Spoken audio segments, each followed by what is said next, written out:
journal. Hélène Assabi.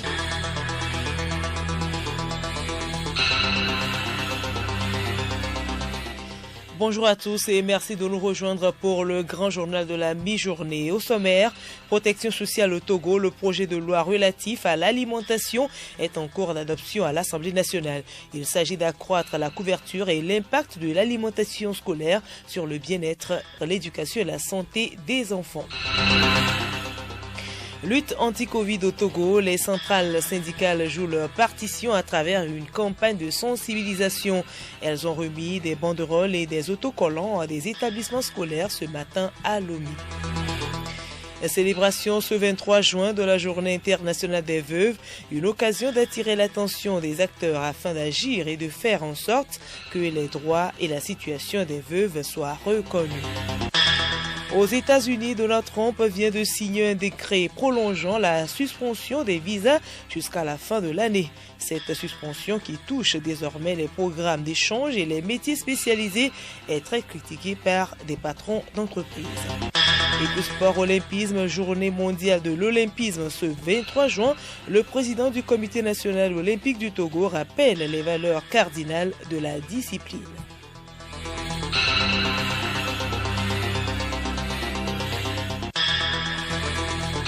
Radiolomé.tg. Mesdames et messieurs, bonjour. Les travaux de la première session ordinaire de la 7e séance plénière se poursuivent à l'Assemblée nationale. Au menu, l'adoption du projet de loi relatif à l'alimentation. Ce filet de protection sociale représente une des priorités de l'Union africaine. Au Togo, l'expérience en matière d'alimentation scolaire a repris depuis 2008 à travers le projet de développement communautaire et de filets sociaux avec le financement de la Banque mondiale qui a atteint 13,7 milliards de francs CFA en 2009. Le présent projet de loi relatif à l'alimentation scolaire au Togo vise à poser les bases d'un développement optimal à travers, entre autres, la mise en place d'un cadre juridique et institutionnel renforcé. L'adoption de ce texte permettra également au Togo d'optimiser la contribution des différentes parties prenantes en vue d'accroître la couverture et l'impact de l'alimentation scolaire sur le bien-être, l'éducation et la santé des enfants et de pérenniser ainsi le développement économique local. Et je vous l'annonçais tantôt, les centrales syndicales du Togo s'engagent dans la lutte contre la pandémie du coronavirus. Elles ont procédé ce matin à Lomé à la remise des lots de banderoles et d'autocollants aux établissements scolaires. Objectif, aider le corps enseignant à travers ce geste à renforcer leurs efforts pour une rupture de la chaîne de contamination de la Covid-19. Amakoui Aroro, porte-parole des centrales syndicales du Togo. Les centrales syndicales du Togo ont bien voulu, par ce geste, donner sa contribution ou mieux participer par l'image à la lutte contre la pandémie. Nous avons estimé que c'était le meilleur support pédagogique qui, par ces images, parle et attire l'attention des élèves, des enseignants et ceux qui visitent les établissements. Pour le proviseur du lycée de Tokoin 2, Messan Gavo Kofi, ce don, plus que louable, sera utilisé à bon escient pour le bien-être de tous. Nous sommes très contents que ce soit les centrales syndicales du Togo qui nous apportent eux-mêmes ces gestes, ces banderoles. Ils nous invitent ensemble à briser contre la chaîne de contamination. Cette pandémie qui fait ravage un peu partout, ça va nous aider à lutter encore davantage et ensemble contre cette maladie pour avoir à la fin peut-être 0% de cas. La campagne se poursuit sur toute l'étendue du territoire national. Afin de porter l'attention de la communauté internationale sur la marginalisation des veuves et ses enjeux, l'Assemblée générale des Nations unies a proclamé le 23 juin Journée internationale des veuves à travers l'adoption de sa résolution du 21 décembre 2010. Cette année, l'événement célébré aujourd'hui est placé sous le thème des femmes invisibles aux problèmes invisibles. Léontine Atogima. La perte d'un conjoint est un événement dévastateur pour de nombreuses femmes dans le monde, en particulier dans les pays en développement. Cette perte est amplifiée par un combat de longue haleine pour subvenir à leurs besoins fondamentaux, pour faire respecter leurs droits humains et leur dignité. La pandémie de Covid-19 est venue aggraver la situation au cours des derniers mois, entraînant avec elle de nombreux décès et faisant de nouvelles veuves. Bien que les données restent limitées, on estime qu'il y a environ 258 millions de veuves dans le monde. 1 sur 10 vit dans une pauvreté extrême. Aujourd'hui, plus que jamais, cette journée est l'occasion d'agir et de faire en sorte que les droits et la situation des veuves soient reconnus.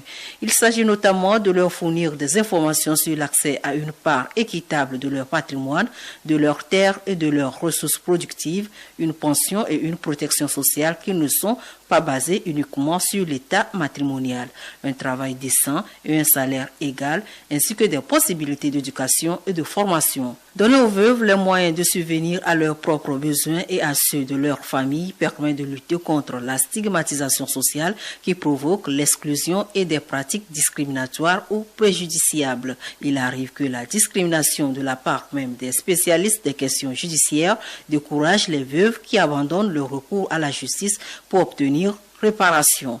Dans le contexte de la pandémie de Covid-19, les veuves ne doivent pas être exclues. Faisons en sorte de donner la priorité à leurs besoins uniques et aider les sociétés à être plus inclusives, résilientes et égales pour tous. Le journal Hélène Assabi.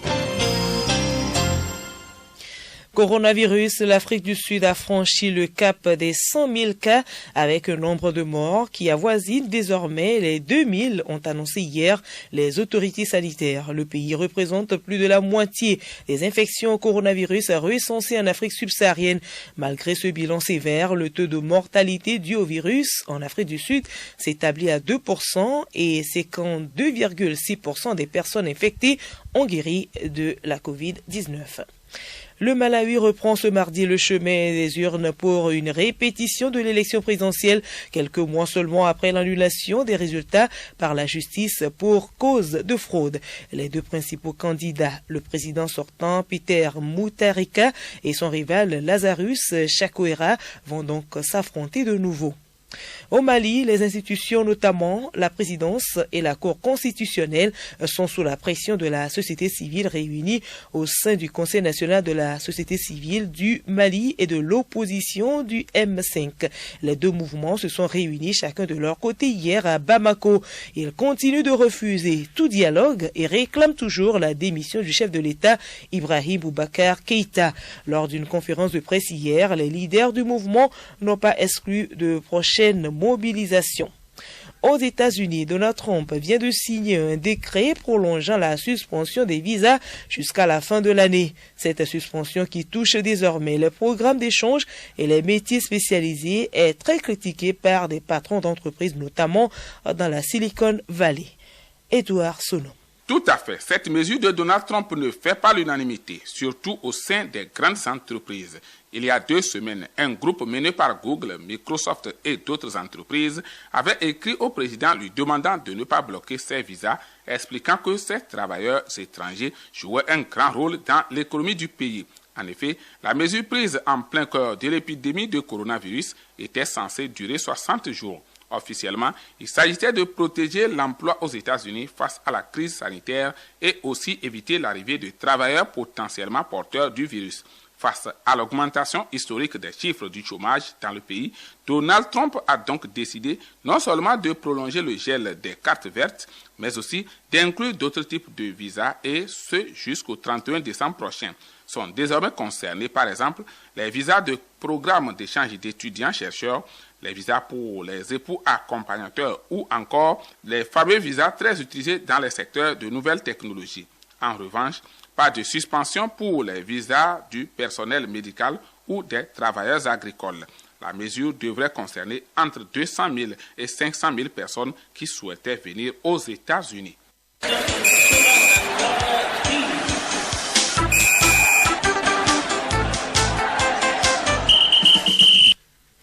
Sport olympisme, le 23 juin est célébrée la journée mondiale de l'olympisme pour cette année 2020 qui coïncide avec la 72e célébration. Le président du comité national olympique du Togo, Kelani Bayor, dans un message adressé au mouvement olympique togolais, a rappelé les valeurs cardinales de l'olympisme que sont l'excellence, le respect et l'amitié. Malheureusement pour cette année, la célébration reste sobre à cause du blocus imposé par la pandémie mondiale liée à la Covid-19. L'international togolais Kevin Denke figure dans le top 10 des jeunes espoirs africains. Selon le classement de sportdrome.com et de Mundo Deportivo, le jeune togolais de 19 ans est l'un des attaquants les plus prometteurs du continent. C'est un joueur qui évolue à Nîmes Olympique depuis 2016. Au cours de la saison 2019-2020, il a marqué des buts les plus rapides, dont un à la 50e seconde contre Monaco et un autre à 1 minute contre Brest. C'est d'ailleurs ce qui lui a permis d'occuper la 9e place dans le top 10 des jeunes espoirs africains.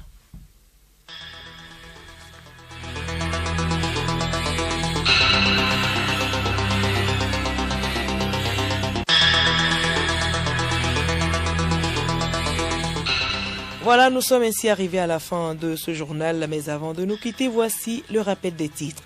Protection sociale au Togo, le projet de loi relatif à l'alimentation est en cours d'adoption à l'Assemblée nationale. Il s'agit d'accroître la couverture et l'impact de l'alimentation scolaire sur le bien-être, l'éducation et la santé des enfants. Lutte anti-Covid au Togo, les centrales syndicales jouent leur partition à travers une campagne de sensibilisation. Elles ont remis des banderoles et des autocollants à des établissements scolaires ce matin à Lomé.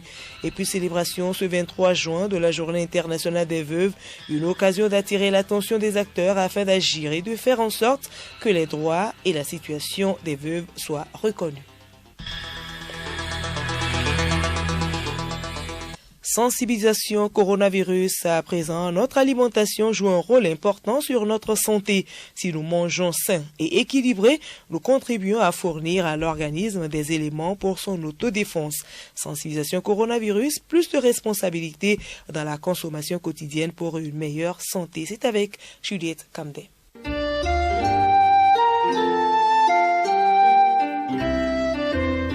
S'ils ne détruisent pas les bactéries ou les virus, certains aliments boostent notre système immunitaire.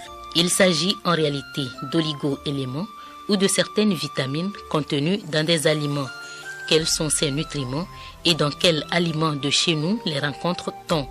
Tobosi Kponou Mathieu, consultant en naturothérapie.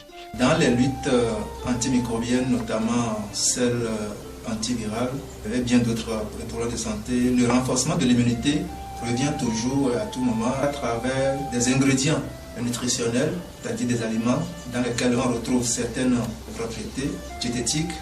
Et ce sont ces ingrédients-là, ces propriétés nutritionnelles qui, de par leur action physiologique, permettent maintenant de renforcer le système de défense de l'être humain. Alors, ces ingrédients immunostimulants sont lesquels? Où est-ce qu'il faut les retrouver? Surtout sur notre territoire, parce que c'est de cela qu'il s'agit. On va pas vous citer ici les aliments ou bien les fruits et légumes qu'on ne trouve pas au Togo. Alors, comme arme antivirale, nous avons le zinc, par exemple, qui est un oligo-élément. Nous avons les vitamines B, on en a jusqu'à B12, la vitamine C, la vitamine E également, les provitamines A. Nous avons ce que nous appelons le glutathion. Lui autre, c'est beaucoup plus l'organisme qui s'en charge. Nous avons les champignons comestibles, notamment le shiitake, qui constitue aussi une source d'éléments nutritifs immunostimulants.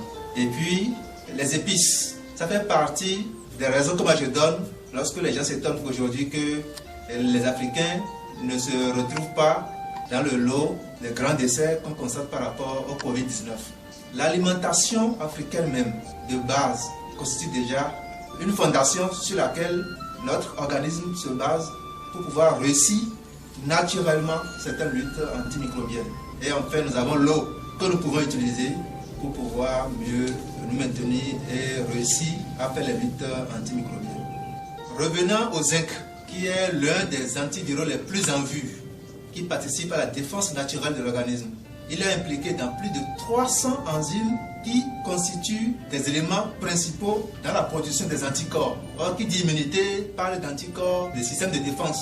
Alors, avec l'âge, surtout lorsqu'on commence par aller dans le 3e âge, l'apport de zinc commence par baisser. Ce qui justifie le grand nombre de personnes du 3e âge qui décèdent du Covid-19 de l'autre côté. Il y a le manque de certains éléments dans l'alimentation. Avec un certain âge, on commence par assister à ce défaut d'assimilation. Même si l'apport est là, il y a un défaut d'assimilation du zinc qui pose problème. Et puis, on tombe sur la baisse de l'immunité et une infection virale qui vient, allez, ça ramasse tout le monde et on commence par se lamenter.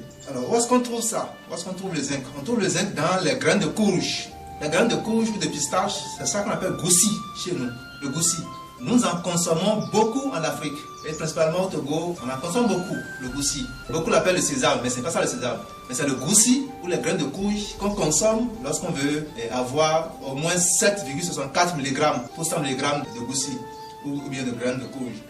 Ces conseils nous permettent de donner un coup de pouce à notre organisme. Mais n'oublions pas les gestes barrières pour nous préserver du Covid-19. Le lavage régulier des mains, le port de masques, tousser ou éternuer dans le pli du coude. Observez une bonne distanciation physique. En cas de symptômes, appelez le 111.